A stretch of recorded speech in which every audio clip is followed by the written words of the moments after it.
Tutukan mo lang ako pasuyo. Sa video.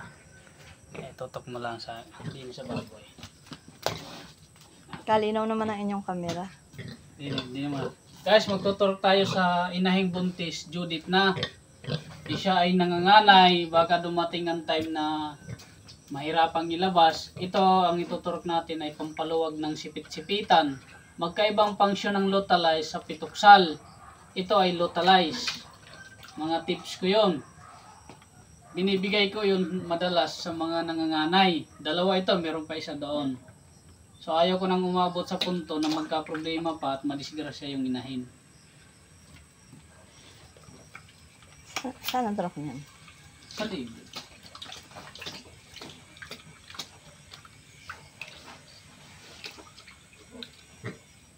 Mamaya ako panoodin yung...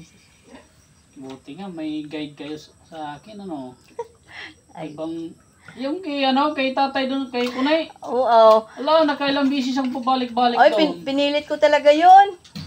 Talagang gamutan doon ay ano. Kakilala ko na rin yung gawang kay Bal. Oo, pero nabansot niya yung mga ano nila. Ang bilis mo mag... Hindi naman. Itutok mo lang sa akin. Kaya mo na. Hindi naman, sa isa.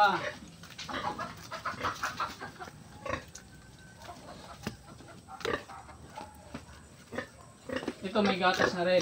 Wala pa. Wala pa. Pero ano na din naman eh.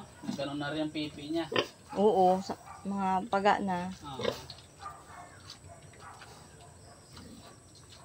Para hindi na umabot sa punto na mamaya bubulabugin niyo ako na tulong!